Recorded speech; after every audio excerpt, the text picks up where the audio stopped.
Saya lanjutkan pembacaan firman Tuhan dari Yakobus 5 ayat 1 sampai 20. Jadi sekarang hai kamu orang-orang kaya, menangislah dan merataplah atas sengsara yang akan menimpa kamu. Kekayaanmu sudah membusuk dan pakaianmu telah dimakan lengat. Emas dan perakmu sudah berkarat dan karatnya akan menjadi kesaksian terhadap kamu dan akan memakan dagingmu seperti api. Kamu telah mengumpulkan harta pada hari-hari yang sedang berakhir. Sesungguhnya telah terdengar teriakan besar karena upah yang kamu tahan dari buruh yang telah menuai hasil ladangmu, dan telah sampai ke telinga Tuhan semesta alam keluhan mereka yang menyabit panenmu. Dalam kemauan kamu telah hidup dan berpaya-paya di bumi. Kamu telah memuaskan hatimu sama seperti pada hari penyembelihan. Kamu telah menghukum, bahkan membunuh orang yang benar, dan ia tidak dapat menolong kamu. Karena itu, saudara-saudara, bersabarlah sampai kepada kedatangan Tuhan. Sesungguhnya petani menantikan hasil yang berharga dari tanahnya, dan ia sabar sampai telah turun hujan musim gugur dan hujan musim semi. Kamu juga harus bersabar dan harus meneguhkan hatimu, karena kedatangan Tuhan sudah dekat. Saudara-saudara, janganlah kamu bersungut-sungut dan saling mempersalahkan, supaya kamu jangan dihukum. Sesungguhnya hakim telah berdiri di ambang pintu.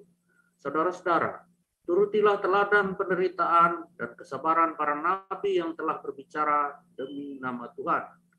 Sesungguhnya kami menyebut mereka berbahagia, yaitu mereka yang telah bertekun. Kamu telah mendengar tentang ketekunan Ayub, dan kamu telah tahu apa yang pada akhirnya disediakan Tuhan baginya, karena Tuhan Maha Penyayang dan penuh belas kasihan. Tetapi yang terutama, saudara-saudara, janganlah kamu bersumpah demi surga maupun demi bumi atau demi sesuatu yang lain. Jika ya, hendaklah kamu katakan ya. Jika tidak, hendaklah kamu katakan tidak, supaya kamu jangan kena hukuman. Kalau ada seorang di antara kamu yang menderita, baiklah ia berdoa. Kalau ada seorang yang bergembira, baiklah ia menyanyi. Kalau ada seorang di antara kamu yang sakit, baiklah ia memanggil para penetua jemaat, supaya mereka mendoakan dia, serta mengoleskan dengan minyak dalam nama Tuhan. Dan doa yang lahir dari iman akan menyelamatkan orang sakit itu, dan Tuhan akan membangunkan dia. Dan jika ia telah berbuat dosa, maka dosanya itu akan diampuni. Karena itu hendaklah kamu saling mengaku dosamu dan saling mendoakan supaya kamu sembuh. Doa orang yang benar, bila dengan yakin didoakan, sangat besar kuasanya. Elia adalah manusia biasa sama seperti kita, dan ia telah bersungguh-sungguh berdoa supaya hujan jangan turun, dan hujan pun tidak turun di bumi selama 3 tahun dan 6 bulan. Tetapi ia berdoa pula, dan langit menurunkan hujan, dan bumi pun mengeluarkan buahnya. Saudara-saudaraku, jika ada di antara kamu yang menyimpang dari kebenaran, dan ada seorang yang membuat dia berbalik, ketahuilah bahwa barang siapa membuat orang berdosa berbalik dari jalannya yang sesat, ia akan menyelamatkan jiwa orang itu dari maut dan menutupi banyak dosa. Demikian firman Tuhan. Haleluya. Amin. Haleluya, firman Tuhan selalu baru setiap pagi bagi orang-orang yang faithful, setia, tekun, ya, setia, tekun. Luar biasa ya, luar biasa. Ya, ini ayat 7 saja ya, ayat 7 saja. Pertanyaan, daripada si Elia datang ke janda Sarfat, lalu bilang, sesungguhnya tepung dan minyak tidak akan habis-habis. Mengapa Elia nggak ciptakan langsung batu-batu jadi roti saja ya? Kan sama saja bikin mujizat. Ya kan? Daripada dia minta tolong sama janda miskin, kenapa nggak dia cari janda yang kaya?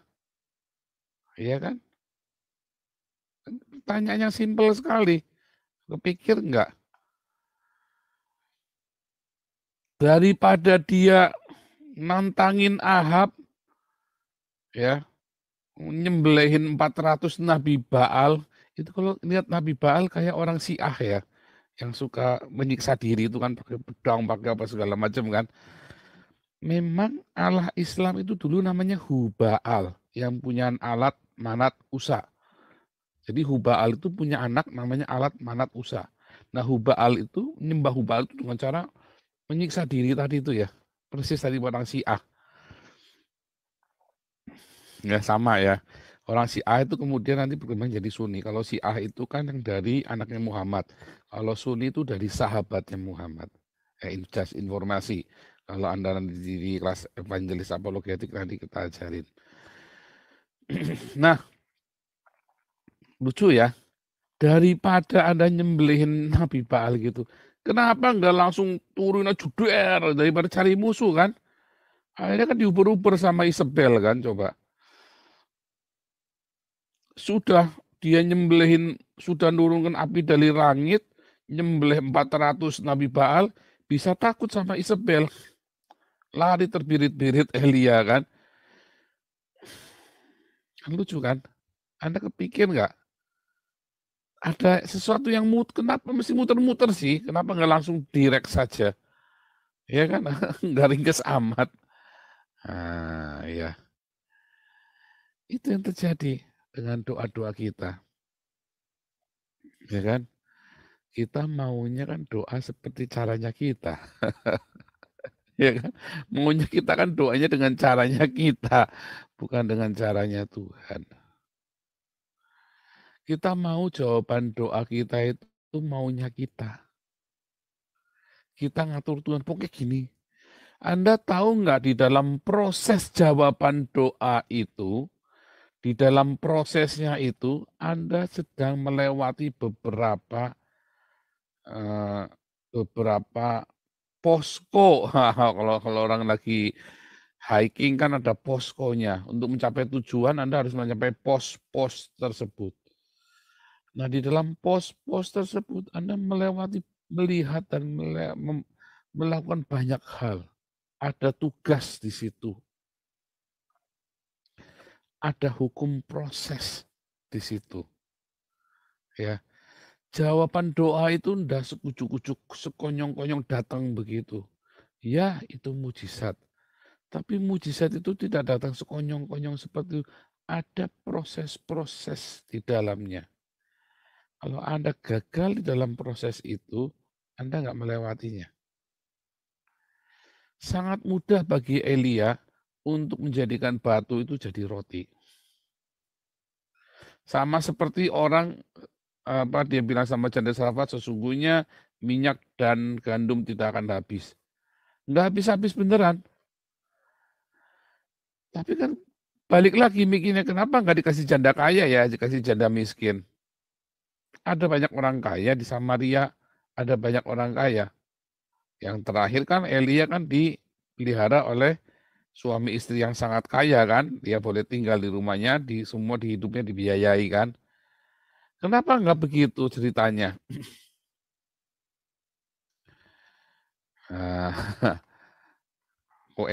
Elisa ya, Elisa ya, Elisa. Yang Elisa kan begitu kan dipelihara oleh sepasang suami istri yang kaya raya. Setiap kali pergi ke kota itu, maka dia tinggal di sana dan ya dicukupi semua kebutuhannya.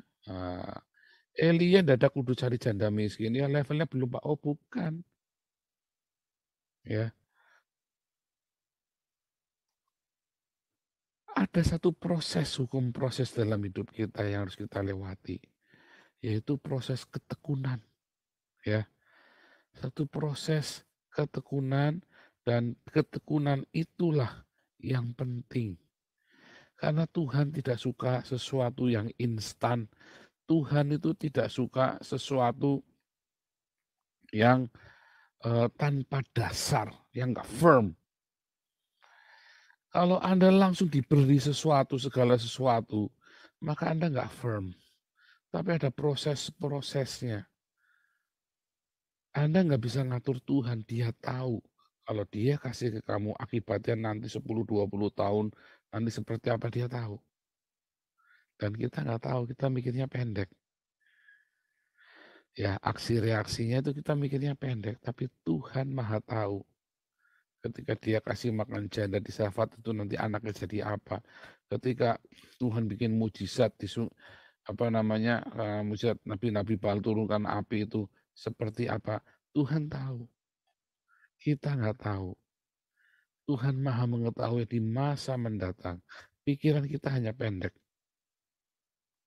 Hari itu pokoknya saya lepas dari masalah saya. Makanya dikatakan, ya, bersabarlah sampai kedatangan Tuhan.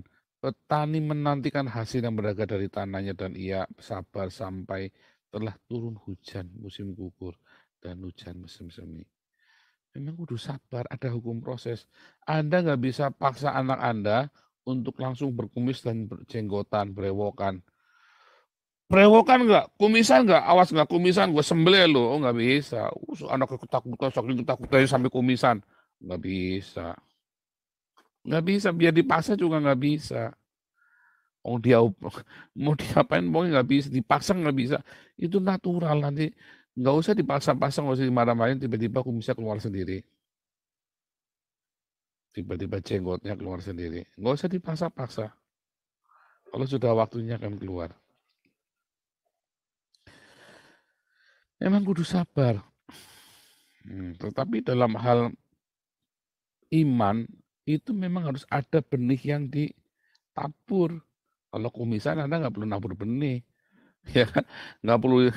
Tapi kalau iman, itu Anda harus ditabur benih itu dan kemudian harus ada hujan musim gugur dan hujan musim semi. Baru tanaman akan tumbuh benih itu. Benih firman Tuhan itu akan tumbuh nanti. Logos yang di dalam hatimu itu memang membutuhkan waktu. Ya, logos itu membutuhkan aksi, respon dari kita. Kalau Anda nggak berespon, yang logosnya nggak bisa jadi aksi, nggak bisa jadi rema. Logos itu harus jadi rema dulu, supaya remanya jadi iman. Anda maunya buru-buru, nggak bisa. Tetapi bukan berarti Anda minta hari ini nggak dijawab hari ini. Tuhan itu nggak pernah terlambat, Dia tahu. Sekalipun jawabannya adalah yang tidak baik, Dia tahu. Jangan pernah mendikte Tuhan kalau berdoa. Ya, logos itu Anda lakukan. Maka jadi rema. Logos yang dilakukan itu kan agape kan, jadilah rema. Rema itulah jadi iman. Elia orang biasa tapi dia berdoa dengan iman. Dari mana dia punya? Karena dia punya rema. Bagaimana dia punya rema? Karena dia selalu melakukan logos. Makanya didahului dengan memberi makan janda miskin dulu. Elia datang kepada janda miskin untuk memberkati dia. Ya, untuk memberkati janda miskin ini supaya jangan mati. Ya, diawali dengan diakonia dulu. Anda lihat di Kisah Para Rasul yang terjadi diakonia gila-gilaan. Setiap kita menjadi mujizat bagi sesama kita. Kalau ada tetangga Anda nggak bayar sekolah anaknya, Anda dengar-dengar ya, kasihan ya. Kan seringkali rumahnya kan di Indonesia kan nempel-nempel kan. Anda dengar lagi ribut, nggak bisa bayar sekolah. Anda datang ngomong-ngomong, dipanggil, ya, terus datangin sekolahnya, bayarin. Anda menjadi Gabriel, ya kan, menjadi malaikat bagi dia. Anda memberikan mujizat buat dia kan. Mujizat buat anak ini. Kepikir nggak kalau kita bisa menjadi mujizat bagi orang lain? Buat Anda makan bakso Senayan yang 500.000 buang ingus. ya seminggu sekali. Buat beberapa orang, mau bayar sekolah sampai mencet darah, sampai jual ginjal. Pikir nggak? Buat beberapa orang, ya buat kita ya, duit 100.000, 500.000, 1 juta, ya bahkan 50 juta gampang buat jajan. Tapi banyak orang nggak punya rumah, sampai dia disodomi, sehingga tidur di pinggir jalan, anak-anak ini. Kepikir nggak kita mau bikin tenda buat mereka?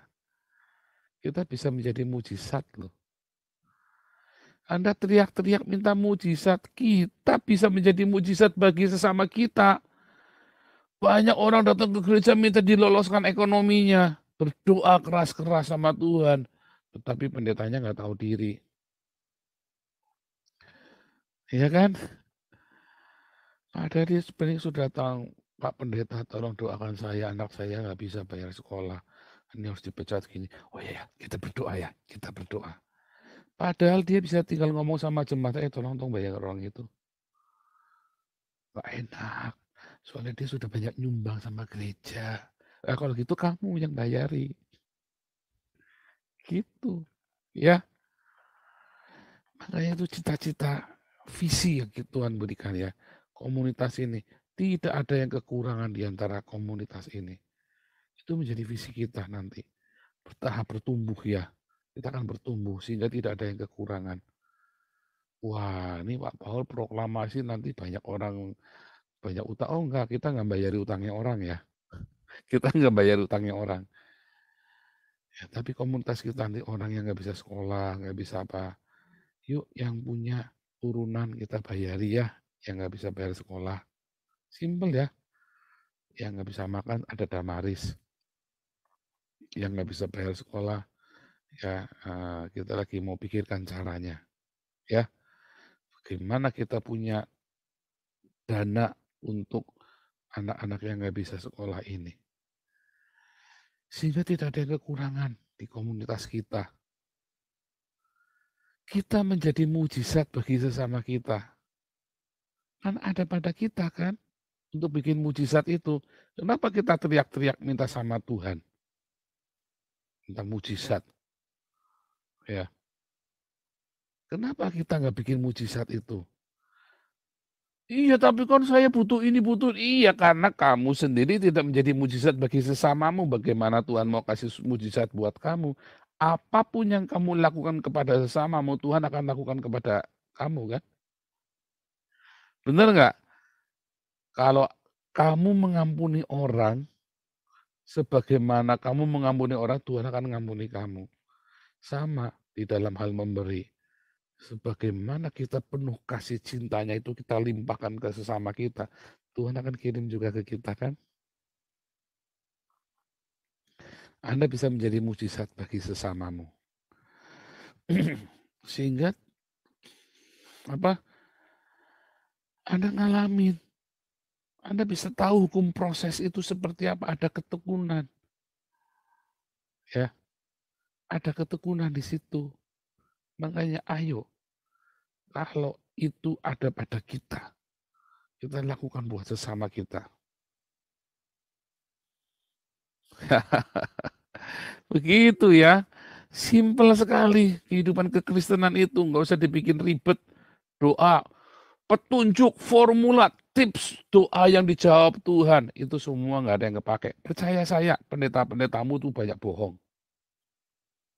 Tips doa, cara doa yang diurapi Tuhan, omong kosong. Nggak ada tips berdoa. Tips berdoa, Anda punya logos, jadikan itu rema. Rema itu nanti jadi iman. Iman itulah yang membuat doa-doamu penuh dengan kuasa. Yohanes 15 ya ayat 7. Kalau kamu tinggal di dalam aku dan remaku tinggal di dalam kamu, mintalah apa saja akan kuberikan kepadamu. Tapi kita kudu punya rema. Bagaimana rema kalau nggak ada logosnya? Bagaimana ada logo jadi rema kalau kita tidak melakukannya? Yang simpel bagi sesama kita sendiri. Makanya Kisah Para Rasul didahului bolak-balik dengan diakonia. kemudian ada mujizat di situ yang luar biasa. Ada diakonia di situ. Dan kemudian ada mujizat-mujizat. Ada mujizat bagi sesama. Kita menjadi mujizat bagi sesama. Baru tadi ya, iman itu kemudian timbul karena ada rema-rema yang begitu melimpah dalam hidup komunitas kita.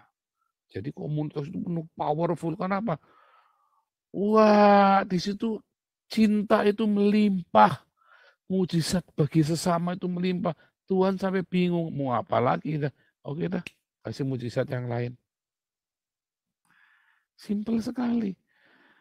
Jadi jangan percaya sama tips ya, ada buku ya, bukunya tebelnya banget.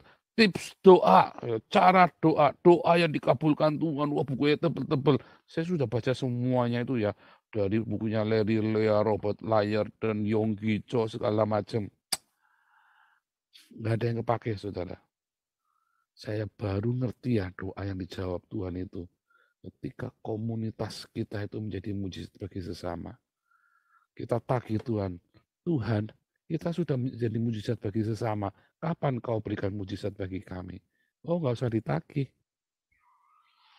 Itulah sebabnya hidup kami tiap hari penuh dengan mujizat. Ya, anak saya namanya Miracle, makanya tiap hari ada miracle di rumah kami. Ya, karena miracle ada di rumah kan, pagi siang malam kan. Karena anak saya namanya Miracle. Miracle Sang. Makanya di keluarga Sang selalu ada miracle. Tapi secara hurufiah, secara tersirat dan tersurat, dan secara literal dan benar-benar memang ada mujizat ya dalam keluarga kami. Tiap hari coba bayangin. Untuk apa lagi? Kita tahu kapan Tuhan bilang enggak dan kita tenang. Orang-orang pada stres, kita tenang. Lagi gara-gara orang kita tenang semua, kita dikasih duit dari pemerintah. Tuh kan, enak kan? Orang-orang pada nggak sempat ya, pada banyak yang nggak dikasih duit. Kenapa kami dikasih uang? Banyak yang nggak dikasih uang. Kenapa kami dikasih uang? Karena ada ketenangan, ada ketekunan. Sehingga kita tahu harus apa. Ya, kenapa banyak orang yang nggak dapat duit, kita dapat. Kenapa banyak orang kudu sampai tinggal di camp, kita tinggalnya di rumah, enak aja. Itu selalu ada mujizat tiap hari. Mau apa lagi? Kita mau minta apa lagi? Sampai orang nanya, orang ini, kita mau minta apa lagi? Saya bilang, kita nggak minta apa-apa lagi. Dan pokoknya saya cuma minta jiwa-jiwa. Anak-anak saya kasih tahu ya. Kita cuma mau minta jiwa-jiwa. Kita mau senangkan Tuhan saja ya. Kita senangkan Tuhan, mau apa lagi? Kamu sekarang sekolah di sekolah yang layak. Sekolah terbaik di kota ini. Anak saya sekolah di sekolah yang terbaik, di tempat yang dia mau, yang dia inginkan. Saya mendapat pekerjaan yang paling saya senangi seumur hidup saya. Ya, istri saya mendapatkan suami yang bener nggak yang? Nah itu mesti nanya sendiri kalau itu ya, jangan GR. Tapi tiap malam saya dipeluk, berarti tandanya dia bahagia dan tambah cantik. Kalau tambah cantik berarti dia bahagia. Lihat istrimu, kalau tambah jelek berarti kamu kurang ajar sama istrimu. Kalau istrimu tambah cantik berarti kamu sayang sama istrimu. Haleluya, Bu Sarma paling seneng tuh kalau denger yang beginian. Haleluya, dia mau nagih sama suaminya. Tapi itu tadi ya, ayo kita jadi mujizat bagi sesama kita. Doakan ya buat komunitas kita. Kita akan bikin seperti itu. Kita nggak tahu kapan itu akan terjadi. Kita doa, wish yang Tuhan, jadilah kehendakmu buat komunitas ini.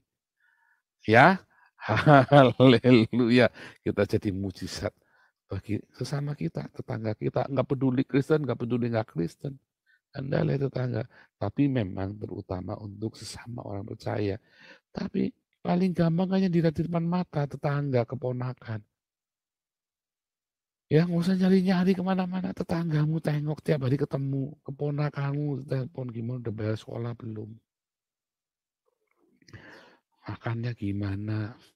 Udah beli susu belum itu adekmu? Dibelikan, nggak usah ngomelin ibunya. Sudah tahu ibunya nggak bener, bapaknya nggak bener, nggak usah diomelin. Anda cuma ngasih makan, nggak ngasih utangan. Jangan pernah bayar utangnya orang ya. Jangan pernah bayar utang itu, utang itu tanggung jawabnya dia. Yang penting kita kasih makan, ya, bayari sekolahnya. Kalau sakit ya kita lawat di penjara. Haleluya. Nanti doa Elia itu akan terjadi dalam hidupmu. Ya, karena apa? Karena ada iman. Dari mana iman? Dari rema. Dari mana rema? Karena logos yang dilakukan dengan agape. Simpel kan? Simpel banget, nggak perlu buku tebel-tebel. Ya. Tuhan Yesus memberkati.